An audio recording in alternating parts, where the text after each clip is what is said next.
ኦቨን ከሌለ ኬክ መስራት አይቻልም ያለው ማን ነው? እኔ በስቶቭ እንዴት እንደምትሰሩ አሳያችኋለሁ። መርሐባ ወዶቼ ኢሉ ነኝ። ሶስት እንቁላል ነው የምጠቀመው ከፍሪጅ የወጣ ማለት ነው፣ ሆም ቴምፕሬቸር የሆነ። የፈረንጅ እንቁላል ተጠቀሙ የምትዩ ለምንድን ነው ለኬክ ምናምን ሲሆን የምትሉኝ? የፈረንጅ እንቁላል ሳይዙ ተለቅ ያለ ስለሆነ ነው።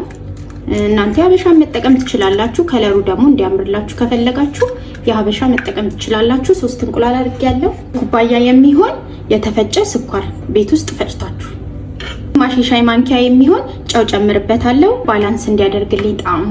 ሻይ ማንኪያ ቤኪንግ ፓውደር ጨምርበታለሁ። አቅለዋለን። ብዙዎቻችሁ ምን ሰራው ኬክ ወደ ላይ ኩፍ አይልልንም ትላላችሁ። ያ የሚሆንበት ምክንያት ለምንድነው? አንደኛ ተጠቀሙት ቤኪንግ ፓውደር ንፋስ እያስነካችሁት ሊሆን ይችላል። ሁለተኛ ኤክስፓየርድ ያደረገ ቤኪንግ ፓውደር ሊሆን ይችላል። ሶስተኛ ደግሞ ኦቨን ኬክ ከከተታችሁ በኋላ 10 ጊዜ መከፋፈት ወደ ታች ዝቅ እንዲል ያደርገዋል። በደንብ ጥፍፍ እስከሚል ድረስ ኬኩ አትክፈቱት። ለማረገው ግማሽ ኩባያ ዘይት ጨምርበታል። ቤኪንግ ፓውደሩን እናንተ ፉርኖ ዱቄት ከጨመራችሁ በኋላ መጨመር ትችላላችሁ። ፉርኖ ዱቄት አደርጋለሁ 1 ኩባያ ከግማሽ። ጊዜ ወጣት እናቶች ግን ምን ሆነን ነው እጃችንን፣ እግራችንን፣ ወገባችንን፣ ጉልበታችንን የሚያመን? እጄን አሞኛል እያረፍኩ ካልሆነ አይሆንም። በመቀጠል 2 የሻይ ማንኪያ የሚሆን ውሃ አረግበታለሁ። እናንተ በዚህ ቦታ ወተት መጨመር ትችላላችሁ።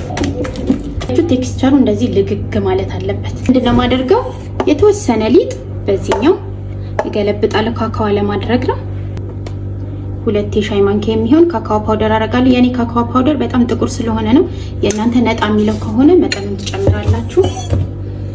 ከዛ 2 የሾርባ ማንኪያ የሚሆን ለብ ያለ ውሃ ይበቃዋል። እንቀላቅለዋለን። በጣም ጥቁር የሆነውን ካካዋ ፓውደር ማግኘት ከፈለጋችሁ እኔ ጋር አለላችሁ። በጣም ጥቁር ነው፣ እዩት እንደምታዩት። በጣም እንደ ሁል ጊዜው ባትራችንን ዘይታችንን በደንብ ልቅልቅ አድርገን እንቀባዋለን። ማረጋው እዚህ ጋር ካካዋውን ጨምርበታለሁ። እንደዚህ ድጋሚ ከላይ እዚህ ጋር እንደዚህ እንደርበዋለን።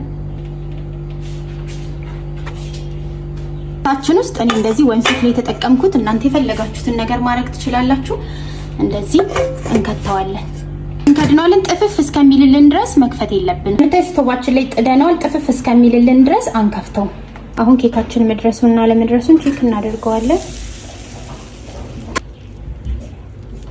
ዩት ማሻአላ ተባረከላ ደርሷል ማለት ነው። ምንም ሊጥ ይዞ አልወጣም። እዚህ ቆንጆ ሆኖ ደርሶልናል። እስቲ አብረን እንሞክረዋለን። ቢስሚላህ። ኬክ በስቶቭ ነው የተጋገረው ቢባል ማን ያምናል? እዩት ምን ያህል በጣም ለስላሳ እንደሆነ። ሁላችሁም በቤታችሁ ሞክሩት። ቴንክ ዩ ፎር ዋቺንግ ባይ